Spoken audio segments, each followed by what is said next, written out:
হাসি খুশি পারভেজকে নির্মমভাবে হত্যার খবর দেশবাসী জানেন, কিন্তু জানেন কি ভেতরের গল্প? পারভেজের হাসি ভালোভাবে না নিয়ে যখন তার প্রেমিককে খবর দেন ওই নারী, তখন কথা কাটাকাটির এক পর্যায়ে বিষয়টি সেখানে মীমাংসা করে দেন বিশ্ববিদ্যালয় প্রশাসন। অপরাধ না করেও ক্ষমা চান ছাত্রদল নেতা পারভেজ, কিন্তু তাতেও খুশি হতে পারেননি ওই নারী শিক্ষার্থী।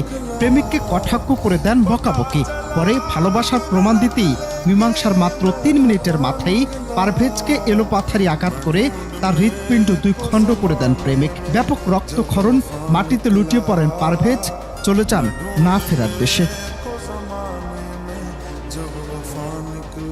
শিক্ষার্থী ও তদন্ত সংশ্লিষ্টরা বলছেন, শনিবার বিকেলে বিশ্ববিদ্যালয়ের সামনের দোকানে সিঙ্গারা খাচ্ছিলেন তারা। তাদের একজন প্রাইম এশিয়া বিশ্ববিদ্যালয়ের ছাত্র পিয়াসের বান্ধবী। তখন পারভেজ সেখানে বন্ধুদের সঙ্গে কথা বলার সময় হাসছিলেন। তিনি কেন হাসলেন এ নিয়ে প্রশ্ন তোলেন পিয়াসের বান্ধবী। সিসিটিভির ফুটেজে দেখা গেছে হাফ প্যান্ট পরা এক যুবক পারভেজের বুকে ছুরি দিয়ে আঘাত করছে। পুলিশ বলছে ওই যুবক বহিরাগত। শিক্ষার্থীদের দাবি তার নাম নাসিম।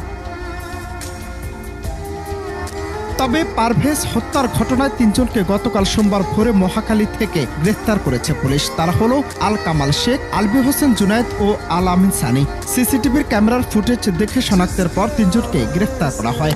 এছাড়া হত্যা জড়িত থাকার বিষয়ে তদন্তেও তাদের নাম উঠে আসে। ৩ জনকে গতকাল আদালতে হাজির করে 10 দিনের রিমান্ড আবেদন করে পুলিশ। রিমান্ড শুনানিতে ঢাকার অতিরিক্ত মুখ্য মহানগর হাকিম মোহাম্মদ সানাউল্লাহ বলেন, হিরোইজম দেখিয়েছে, জিরো হয়েছে। ওদের তো কোনো ক্ষতি নেই, ক্ষতি ওদের বাবা মায়ের। পরে আদালত ৩ জনের 7 দিনের রিমান্ড মঞ্জুর করেন। এজাহার নামীয় ৮ আসামির একজনকেও গ্রেফতার করতে পারেনি পুলিশ। পুলিশ বলছে আসামিদের গ্রেফতারের চেষ্টা চলছে। পারভেজ হত্যার প্রতিবাদ ও জড়িতদের বিচারের দাবিতে গতকাল বনানীতে বিশ্ববিদ্যালয়ের সামনে এবং কাকুলি এলাকায় বিক্ষোভ করেন সাধারণ শিক্ষার্থীরা। এছাড়া সারা দেশে বিক্ষোভ মিছিল করেছে ছাত্রদল। তবে আসামি প্রাইম এশিয়ার শিক্ষার্থী মেহেরাজ, পিয়াস ও মাহাথিরকে সাময়িক বহিষ্কার করা হয়েছে। হত্যার ঘটনায় বিশ্ববিদ্যালয় প্রশাসনের পক্ষ থেকে গঠন করা হয়েছে ৫ সদস্যের তদন্ত কমিটি।